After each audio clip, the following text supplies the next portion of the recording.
Black fathers in the 1970s operated under a different code. They provided, protected, and disciplined in ways that don't translate to modern parenting. They worked jobs that broke their bodies, ruled households with quiet authority, and showed love through actions instead of words. These weren't the emotionally available, therapy-approved dads of today. They didn't discuss feelings, attend every soccer game, or ask children how they felt about discipline. They fixed cars in driveways, demanded respect without explanation, and believed their physical presence and financial provision were enough.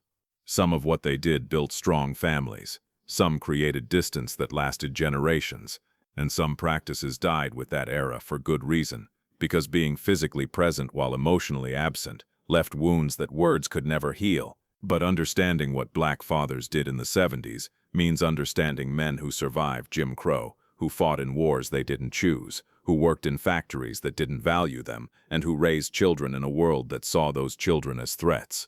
These 11 things Black fathers did in the 1970s have largely disappeared from modern fatherhood. Some we've lost, some we've improved on, and some needed to die so better fathers could be born.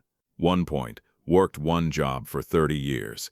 Black fathers in the 1970s got a job at the factory, the post office, the steel mill, or the railroad, and stayed there for decades. They clocked in at the same time every day, worked the same shift for years, and retired with a pension and a gold watch. They didn't job hop. They didn't chase passion. They found work that paid enough to feed a family and stuck with it, even when it was boring, dangerous, or soul-crushing. Loyalty to the company meant security for the family. These men worked assembly lines until their backs gave out. They delivered mail in rain, sleet, and snow for 30 years. They operated machinery that left them deaf. They breathed fumes that damaged their lungs. But they showed up every day because that's what fathers did. The job didn't have to fulfill them. It had to pay bills. And it did, enough to buy a house, a car, and send kids to college on a single income. Today, that world doesn't exist. Companies don't offer pensions. Jobs don't last 30 years. Loyalty isn't rewarded with security. Modern fathers change careers multiple times, chase better opportunities, and work gig jobs because stability disappeared when corporations broke the social contract that Black fathers in the 70s still believed in. Those fathers weren't more committed. They just lived in a time when commitment was rewarded, when staying somewhere for 3 decades meant something, when a man could support a family of 5 on one blue-collar paycheck. That stability is gone, and with it went the kind of fatherhood built on steady paychecks, predictable schedules, and the belief that hard work at one job would be enough. 2. Ruled the house with quiet authority. Black fathers in the 1970s didn't need to raise their voices. They ruled with looks, silence, and the kind of authority that made children freeze mid-sentence when daddy walked into the room. "Wait till your father gets home," was the ultimate threat. Mothers handled day-to-day discipline, but fathers were the final authority, the judge whose verdict couldn't be appealed. When daddy spoke, everyone listened. Not because he yelled, but because he didn't have to. His presence commanded respect. His silence communicated disapproval, more effectively than lectures. Dinner table conversations stopped when daddy wanted quiet. TV channels changed when he wanted to watch the news. The house adjusted to his moods, his needs, his schedule. He was the head of household, and that title came with absolute authority. Children learned to read his face, the slight tightening around his eyes that meant you were pushing it, the jaw clench that meant stop talking, the nod that meant you were dismissed. Today, this is seen as authoritarian parenting. Modern fathers are encouraged to be partners with mothers, to discuss decisions, to explain their reasoning to children, to rule with consensus rather than decree. But Black fathers in the 70s didn't explain. They decided, and the household functioned on that structure for better and worse. For some families, this created stability and security. Children knew where the boundaries were, and fathers provided consistent leadership. For others, it created fear and distance. Children who couldn't question, couldn't express opinions, couldn't challenge authority, grew into adults who struggled with both submission and leadership. That quiet authority kept families together, but sometimes kept family members apart, physically present but emotionally unreachable. 3. Taught sons to fight. Black fathers in the 1970s taught their sons to defend themselves. They put up boxing gloves in the garage, taught kids how to throw a punch, how to take a hit, how to stand their ground when challenged. If somebody puts their hands on you, you fight back. I don't care if they're bigger. You make them respect you. Fathers walked sons through technique, how to make a proper fist, where to aim, how to protect your face, how to never back down, even when you were losing. Some fathers sparred with their sons, teaching them to absorb pain without crying, to hit back even when scared, to understand that physical toughness was survival. This wasn't about promoting violence. This was about preparing black boys for a world that would test them, where showing weakness meant becoming a target, where the ability to defend yourself determined whether you got jumped every day or left alone. Fathers knew schools wouldn't protect their sons. They knew cops wouldn't care. They knew other kids and adults would test black boys to see if they'd fold, so they made sure their sons wouldn't. Today, this approach is discouraged. Schools have zero-tolerance policies. Parents are told to teach conflict resolution, emotional regulation, and to report bullying to authorities. But black fathers in the 70s knew those authorities wouldn't show up for their sons. They taught fighting because not fighting meant suffering. Modern fathers are encouraged to teach emotional intelligence, de-escalation, and how to use words instead of fists. This is healthier in many ways. Fewer kids traumatized by violence, fewer fights escalating into shootings. But something was lost too. That visceral understanding that you could protect yourself, that physical courage that came from knowing you wouldn't just take abuse, that confidence that came from knowing how to handle a threat. Black fathers today navigate a different balance, teaching sons to survive both physical threats and a system that criminalizes their self-defense. 4. Fixed everything themselves. Black fathers in the 1970s fixed cars in driveways, repaired leaky faucets, patched roofs, and handled home maintenance themselves. They didn't call repairmen because repairmen cost money they didn't have. Saturday mornings meant working on the car, changing oil, replacing brake pads, troubleshooting engine problems with nothing but intuition and experience. Kids handed them tools, learned by watching, absorbed knowledge through proximity. When something broke in the house, Daddy fixed it. Busted pipe, he handled it. Broken window, he replaced it. Electrical issues, he figured it out, sometimes dangerously, but he figured it out. These men were self-taught mechanics, plumbers, electricians, and carpenters out of necessity. They learned from fathers, uncles, and trial and error. YouTube didn't exist. Instruction manuals were limited. They just did it. This created a culture of self-reliance. Sons grew up knowing they could solve problems with their hands, that they didn't need to pay someone to do what they could learn. Daughters saw fathers as fixers, providers who could handle anything. Today, many men don't know how to change their own oil. They call mechanics, plumbers, electricians for everything. It's easier, faster, and sometimes safer, but something was lost in the outsourcing. Black fathers in the 70s passed down practical knowledge through apprenticeship. They created competence and confidence in their children by showing them how things worked, how to solve problems, how to be resourceful. Modern fathers often can't teach these skills because they never learned them. The knowledge transfer stopped. Now sons grow up dependent on professionals for things their grandfathers could do in their sleep. Some of this is progress. Professionals do it better and safer, but some of it is loss. That sense of mastery, that ability to solve problems without outside help, that pride in being able to fix what breaks. 5. Showed love through provision, not words. Black fathers in the 1970s didn't say "I love you." They worked overtime instead.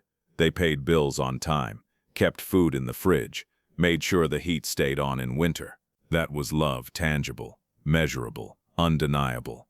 They showed up every day. They brought home paychecks. They kept the family housed, clothed, and fed. What more needed to be said? Emotional vulnerability wasn't taught to them. Their fathers didn't say "I love you," so they didn't either. Love was demonstrated through sacrifice, through showing up, through doing the hard things without complaint. Children learned to read love in actions. The extra shifts Daddy worked before Christmas, the way he fixed your bike without being asked, the fact that he came home every night instead of disappearing like some fathers did. But actions without words left gaps.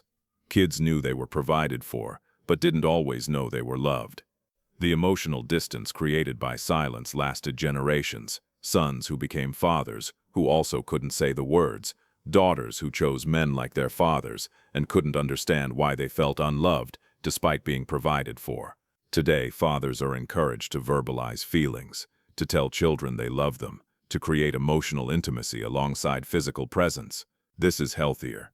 Children need to hear the words, need emotional availability, need fathers who can express feelings, not just perform duties. But something was also true about those 70s fathers. Their actions proved what their words didn't say. They sacrificed their bodies, their time, their comfort for their families. They showed up in ways that mattered, even if they couldn't articulate what it all meant. Modern fathers talk more, but sometimes do less. They're emotionally present, but financially unstable. They express love with words but can't provide the security that 70s fathers built in silence. The ideal combines both, the reliability of those 70s fathers with the emotional availability they couldn't access. Sons who work hard and say "I love you." Fathers who provide and show up emotionally. 6. Took kids to work. Black fathers in the 1970s took their sons to work during summer breaks, school holidays, and weekends. Not to child-friendly offices, but to factories, construction sites, warehouses, real work where real men did real labor. Boys as young as 10 spent days watching fathers operate machinery, load trucks, handle tools, navigate workplace hierarchies. They saw the physical toll, the exhaustion, the way work breaks bodies over decades. Fathers didn't romanticize labor. They showed sons exactly what they'd face if they didn't get an education, didn't find better opportunities, didn't escape the kind of work that killed men slowly. See this? This is why you're going to college. You're not ending up like me, breaking your back for pennies. But in showing sons the hardship, fathers also taught work ethic. They demonstrated showing up even when tired, doing quality work, even when underpaid, maintaining pride even in jobs that didn't value you. Sons learned respect for physical labor, understanding of what their fathers sacrificed, and motivation to do better, not because manual work was beneath them, but because their father's sacrifice deserved better outcomes. Today, most workplaces won't allow children. Safety regulations, liability concerns, and different work cultures mean kids rarely see their fathers work unless daddy has a desk job with bring your kid to work day. Modern children don't understand what their fathers do all day. Work is abstract, something that happens somewhere else, that causes stress but remains invisible. This creates disconnection. Kids don't see the sacrifice, don't understand the exhaustion, can't grasp what their parents endure to provide for them. Black fathers in the 70s didn't shield sons from harsh realities. They exposed them to hard truths, believing understanding built character and gratitude, demanded academic excellence. Black fathers in the 1970s didn't play about grades. Bring home a report card with C's, and you were in trouble. Bring home D's or F's, and you'd remember it. Education wasn't optional or negotiable. It was the way out of poverty, out of manual labor, out of the limitations that trapped previous generations. Fathers who never finished high school demanded their children graduate. Fathers who worked factories insisted their children go to college. The goal was always better, better opportunities, better lives, better outcomes. I don't care if you don't like math. You're going to learn it. I don't care if you're tired. You're going to do your homework. This is your way out. There was no patience for excuses. School was your job, and you'd better perform. Poor grades meant punishment, restrictions, lectures about not wasting opportunities that fathers never had. Good grades earned brief acknowledgement, a nod, maybe, or that's what you're supposed to do. This pressure produced results. Kids who excelled academically out of fear, respect, or understanding that education was survival. But it also created anxiety, perfectionism, and the belief that love was conditional on achievement. Today, parents are encouraged to find balance, to recognize that children learn differently, to support struggles rather than punish them, to celebrate effort as much as outcomes. This is healthier for kids who struggle academically, who have learning disabilities, who need different kinds of support. But something was also effective about that 70s approach. Kids knew education mattered, that it wasn't optional, that their parents wouldn't accept failure because they couldn't afford to. Modern approaches are gentler, but sometimes lack urgency. Kids have options but less direction. Parents support but don't demand in ways that push children past comfort into excellence. Black fathers in the 70s believed their children's success required pressure, discipline, and non-negotiable standards. Whether that was right depends on the child, but it worked for many who became the first in their families to graduate, to thrive, to break cycles. 8. Protected the family physically. Black fathers in the 1970s were the household's physical protector. They checked doors at night, investigated strange noises, confronted threats, and made it clear that anyone who harmed their family would face consequences. When someone disrespected a child, Daddy handled it. When neighbors crossed lines, Daddy set them straight. When danger appeared, children knew Daddy would step between them, and this created a sense of security. Children felt protected, mothers felt defended, and the household functioned on the understanding that Daddy would use force if necessary to keep everyone safe. Some fathers carried weapons, guns in nightstands, bats by the door, knives in glove compartments, not for aggression but for protection in neighborhoods where police response was slow or non-existent. This was before security systems, before ring cameras, before 911 was reliable for black families who called for help. Fathers were the security system. Today, physical protection takes different forms. Home security technology handles monitoring. Police are called instead of fathers confronting threats directly. Violence is de-escalated rather than met with force. This is safer in many ways. Fewer fathers ending up dead or in prison for protecting their families, fewer confrontations escalating into tragedies. But something was also powerful about knowing your father would fight for you. That physical courage, that willingness to put his body between danger and family, created a foundation of security that words couldn't replace. Modern fathers protect differently, through legal knowledge, financial security, teaching children to protect themselves. This is evolution, not abandonment. But the visceral certainty that Daddy would physically defend you is rarer now. 9. Maintained the car as family ritual. Black fathers in the 1970s treated car maintenance like sacred ritual. Saturday mornings meant washing, waxing, checking fluid levels, rotating tires, and children participated whether they wanted to or not. The car wasn't just transportation, it was a symbol of achievement, a tool of freedom, and property that had to be maintained because replacing it wasn't an option. Fathers taught sons how cars worked. Engines, transmissions, brakes, electrical systems. Not through formal lessons, but through participation. Hand me that wrench, hold this light, pay attention. Sunday drives in freshly cleaned cars were family time. Everyone dressed up piled in and rode through the neighborhood showing off the shine, visiting relatives, going to the park. The car was the vessel for family connection. Fathers knew their cars intimately. Every sound, every quirk, every problem before it became serious. They could diagnose issues by sound, fix problems with improvised tools, keep vehicles running for decades. Today, most men don't know how to change their own oil. Cars are sealed computers that require professionals to diagnose. Maintenance is outsourced. The relationship between man and machine is transactional, not intimate. This shift has pros. Modern cars are safer, more reliable, less likely to break down. But the knowledge transfer stopped. Sons don't learn mechanics from fathers because fathers don't know anymore. That Saturday morning ritual, father and son working together, teaching and learning, solving problems side by side, has largely disappeared. Something was lost in that loss. 10. Set curfews and enforce them strictly. Black fathers in the 1970s set curfews and enforced them without negotiation. Be home by 10 meant 10, not 10:15, not 10:30. 10. Coming home late meant facing Daddy at the door. And the consequences were immediate. Lectures about respect, responsibility, and the dangers that happened after dark. Punishment that made you wish you'd called. Fathers knew what happened in the streets after certain hours. They knew the risks black teenagers faced from police, from gangs, from circumstances that turned bad fast. Curfews weren't about control, they were about survival.